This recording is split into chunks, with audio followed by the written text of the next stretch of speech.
You will not regret watching this video because after it, you'll unlock your true speed and reach levels you didn't think were possible. We'll break down everything from mastering movement mechanics to refining every detail of your running form. But that's not all. We'll also focus on how to get faster while preventing injuries so you can keep improving without setbacks.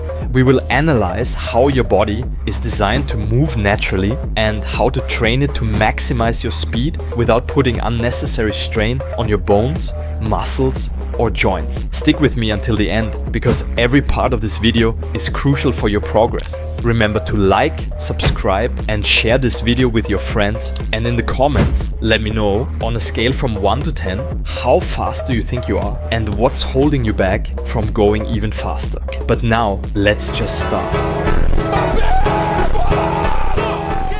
First of all, we need to focus on how to sprint fast with correct posture while also preventing injuries.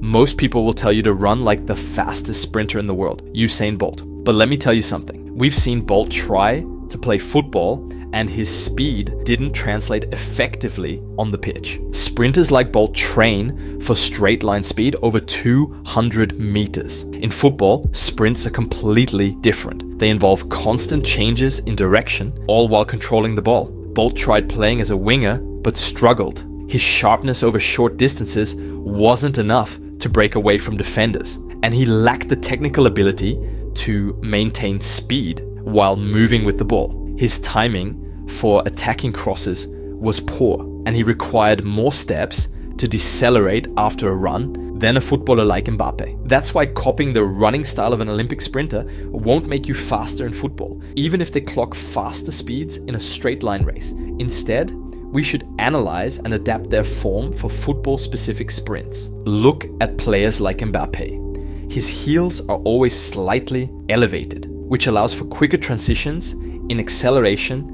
and deceleration. His feet point outward slightly, his hips rotate efficiently, and his knees bow outward during movement. He transitions rapidly from one foot to the other, creating a fluid, explosive sprint pattern that works for football. He leans the upper body forward, which helps you accelerate faster. Then watch how his feet strike the ground. When sprinting, you should land on your external forefoot because it allows for faster ground contact and immediate force absorption. Compare this to landing on your heel. It slows you down and sends a shock up your legs. When running normally, land on your midfoot. Some of you may not be convinced, but let me explain why it is better to strike with the forefoot instead of the heel.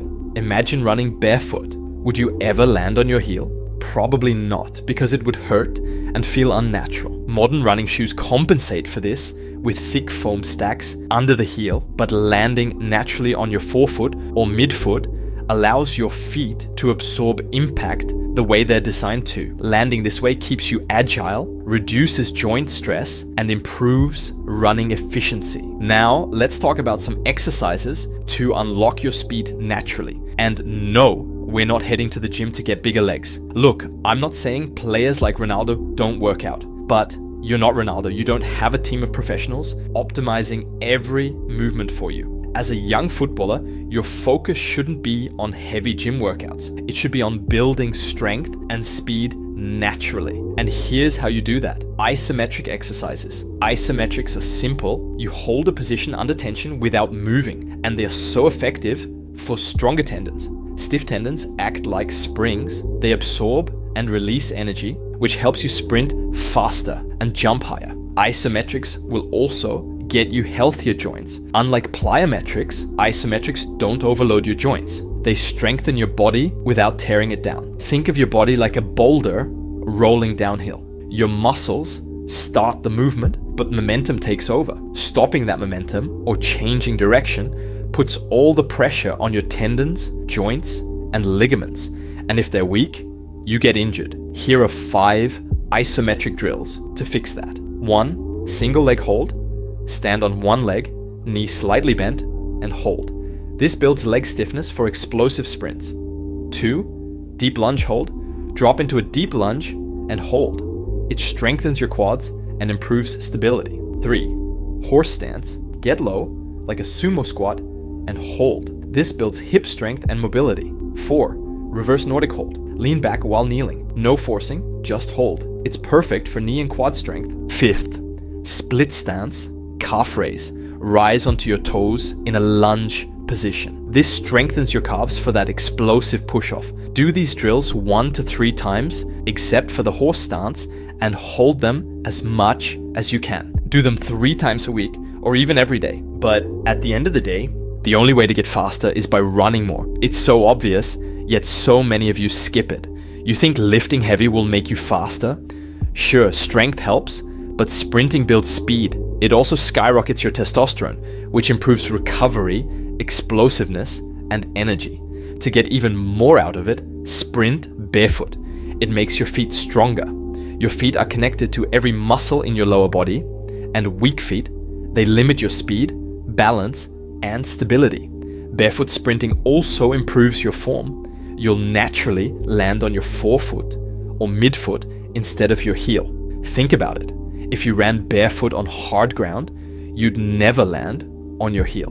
Modern running shoes hide this with thick foam under the heel, but landing on your forefoot absorbs impact better. Your foot takes the load naturally instead of sending force up your legs. This alone improves how efficiently your lower body works. And here's the key. Running barefoot strengthens not just your feet, but the muscles in your ankles and lower legs. If barefoot feels uncomfortable, get barefoot shoes. They allow the same natural movement without hurting on rough surfaces. Now here's the sprint routine you should follow to unlock your full speed. Find a pitch or any 100-meter field. Sprint 100 meters as fast as you possibly can, pushing to your absolute max. Jog the next 50 meters for active recovery. Don't stop moving. Sprint another 100 meters, then walk 50 meters to catch your breath and let your heart rate drop. Repeat this cycle until you physically can't go anymore. The goal is simple. Do more than last time. This routine builds speed specific to football, quick bursts, acceleration, and recovery over and over again. Barefoot sprinting forces your body to move how it's meant to move, strengthening everything from your feet to your hips and removing the bad habits created by cushioned shoes. So stop overcomplicating things. Get on the pitch, take your shoes off, and sprint. The last exercise we'll talk about is the Pogo jump. Simple, yet insanely effective. They build reactive strength and stiffness in your ankles and tendons. These 2 things are key to improving your explosiveness, sprint speed, and even your agility on the pitch. Your goal is to keep your knees locked and let your ankles and feet do all the work. Bounce off the ground like you're on a trampoline, landing lightly on your forefoot every single time. The movement should be sharp, fast, and snappy, no sinking into the ground. This teaches your body to absorb force quickly and immediately redirect it into the next movement. You can start by doing 3 sets of 20 seconds of Pogo jumps, but then just cut in 1 set and hold as much as you can. Focus on speed and quick ground each side. In football, every sprint, cut, or jump relies on how fast you can absorb and release force. Pogo jumps make your lower legs bulletproof. They strengthen your tendons, improve ankle stiffness, and train you to generate power off minimal ground contact time. Just like when you accelerate past a defender or explode for a header. So don't underestimate the Pogo jump. It might look basic, but it's a secret weapon for any footballer looking to build true explosiveness and speed. I hope you liked this video, and if you stayed till the end, congratulations. Remember to like and subscribe, and don't forget to share this video with all your friends who are passionate about football. Hit the protocol and take action.